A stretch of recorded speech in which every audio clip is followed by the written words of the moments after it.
តោះឥឡូវយើងក៏មកបាន Atomy នៅខ្មែរទាំងអស់គ្នាបងប្អូនយើងចូលទៅកាន់ app Atomy មក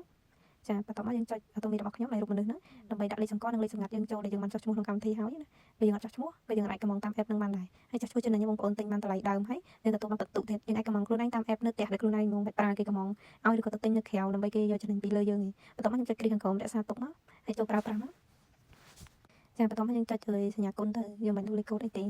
ហើយចុចចូលមើល Atomy របស់ខ្ញុំបញ្ជាក់ថាត្រូវឈ្មោះយើងដែលយើងចូលមិញណាអញ្ចឹងនេះឈ្មោះដែលខ្ញុំត្រូវយកទៅកម្មងបានណាអញ្ចឹងចុចលេខត្រេ3មិញមកឲ្យមីនុយមកវិញបន្ទាប់មកចុចរើសឲ្យបានយើងត្រូវកម្មងអញ្ចឹងចាអញ្ចឹងនេះយើងចុចកម្មងយើងចុចចូលរូបកត្រកទូចហ្នឹងចុចចំរូបកត្រកទូចហ្នឹងណាបន្ទាប់មកយើងចុចពាក្យកន្ត្រកទៀតមកដើម្បីទៅរើសផលិតផលផ្សេងទៀតដែលយើងចង់កម្មងចុចកន្ត្រករហូតចង់កម្មងអីចុចលើរូបកន្ត្រកបន្ថែមមកចានេះហើយខ្ញុំទៅកម្មងបានទៀតព្រោះថ្ងៃហ្នឹងធ្វើកម្មងបាន5មុខចុចកន្ត្រករហូតដាក់ចូលកន្ត្រកទៀតចាឥឡូវចុចចូលកន្ត្រកទៀតចុចកន្ត្រកទៀតមកបន្ទាប់មកអីវ៉ាន់ចុងក្រោយដែលខ្ញុំទិញគឺក្រែមលាបមុខជូតអត់ខ្មៅចុចចូលកន្ត្រកដូចគ្នាឥឡូវយើងជ្រើសរើសរួចរាល់យើងអូសតម្លាក់មកក្រោមវិញទាំងអស់មកដើម្បីរករូបកន្ត្រកនេះបងប្អូនដែលមានលេខ5ពណ៌ក្រហមហ្នឹងគឺបានយើងបានជ្រើសរើសហើយយើងពិនិត្យមើលទៅត្រូវអត់ហើយយើងអូសទៅបើសិនជាត្រូវហើយយើងចុចពាក្យថាAQ ខាងក្រោមទូទាត់សរុបសម្រាប់ផលិតផលចំនួន5ហ្នឹងបន្ទាប់មកដល់ជំហាននេះគឺគេឲ្យទៅសេព័ត៌មានអ្នកវិទ្យាទិញ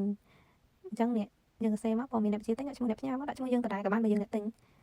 ចឹងឥឡូវខ្ញុំដាក់ឈ្មោះខ្ញុំហ្មងទៅបន្ទាប់មកបើសិនជាយើងអត់ទាន់មានអាស័យដ្ឋានដាក់ចូលក្នុងកម្មវិធីយើងម្ដងយើងចុចពាក្យបន្ថែមអាស័យដ្ឋាននឹងជូនមកបើយើងធ្លាប់កំងហើយយើងចុចអាស័យដ្ឋានដែលបានរក្សាទុកហើយគ្រីសមកចប់អានេះខ្ញុំពេញ30រសារដើមពេញចឹងណាអញ្ចឹងយើងទៅសេឈ្មោះអ្នកទទួលមកនេះហើយដាក់លេខទូរស័ព្ទបើយើងមាន2ខ្សែយើងដាក់អាខ្សែលើមកខ្សែក្រោមមកខុសគ្នាមកបើយើងមាន1ខ្សែយើងចុចលេខដែល2ដងមកបានហើយនេះខ្ញុំដាក់លេខដដែលទៀតចឹងណាចាបន្ទាប់មកយើងចុចពាក្យនោះអក្សរពណ៌ខ្មៅជ្រើសរើសអាស័យដ្ឋានអញ្ចឹងយើងចុចពាក្យហ្នឹងមកយើងនៅខេត្តឬនៅពេញឥឡូវខ្ញុំនៅខេត្តបន្ទាប់មកយើងជ្រើសរើសខេត្តអីគេនេះខ្ញុំដាក់គាត់នៅក្រុងប៉ោយប៉ែតចឹងដាក់មន្ទីរមានជ័យបន្ទាប់មកជ្រើសរើសក្រុងប៉ោយប៉ែតមកហើយគេវាលោតចូលក្នុងកន្លោនហ្នឹងពេលយើងចុចហើយយើងដាក់បញ្ជាក់អាស័យដ្ឋានមកយើងនៅម្ដុំណាអញ្ចឹងគាត់នៅផ្សារកដាលទេដាក់ផ្សារកដាលមកហើយចង់ដាក់វរៈបន្ថែមឬ JNT បើសិនជាយើងចង់ដាក់វរៈបន្ថែមយើងបើកវងកញ្ចក់មកដាក់វរៈបន្ថែមបញ្ជាក់ទៅក្រុមហ៊ុនផ្ញើតាមវរៈបន្ថែមឲ្យទៅដល់ក្រុមហ៊ុនវរៈបន្ថែមតាក់ទងទៅបងប្អូនឲ្យទៅយកបានហើយចុចសូមជ្រើសរើសមកពាក្យទទួលផ្ទាល់បន្ទាប់មកចុចបញ្ជាក់អញ្ចឹងណាអញ្ចឹងកន្លែងនេះណាកន្លែងដល់កន្លែងបង់លុយឯងអាស័យដ្ឋានយើងលោតគេលោតឲ្យមើលបង់លុយនេះតាមធនាគារក៏បានខ្ញុំ scan QR code ABA ក៏បានចុចបង់សម្រាប់$121ហ្នឹងពណ៌ខៀវហ្នឹងរងចាំតិចបន្ទាប់មកវាលោតលេខកូដហើយអញ្ចឹងវាលោតលេខកូដហ្នឹងវាមាននាទីវាដែរយើង scan រៀងលឿនតិចទៅបើទុករៀងយូរវា scan អត់ចូលយើងទៅកម្មងយកលេខកូដសាមីម្ដងទៀតអញ្ចឹងកម្មងភ្លាម scan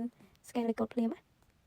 អញ្ចឹងរងចាំតិចខ្ញុំ scan ហើយចាំវាលោតចេះ scan ហើយកំតទៅណាបងប្អូនចូលមកកម្មវិធី Atomy វិញឲ្យវាលោតពីថាការបញ្ជាទិញបានជោគជ័យអាហ្នឹងមិនយើងទិញបានអញ្ចឹងណាអញ្ចឹងរងចាំដល់វាវិលមិញដូចខ្ញុំបង្ហាញមើលវិញអញ្ចឹងយើងពិនិត្យមើលទៅត្រូវហើយហ្នឹងការបញ្ជាទិញជោគជ័យហើយវាក៏ស្រួលទេកំពុងជាភាសាខ្មែរបងប្អូន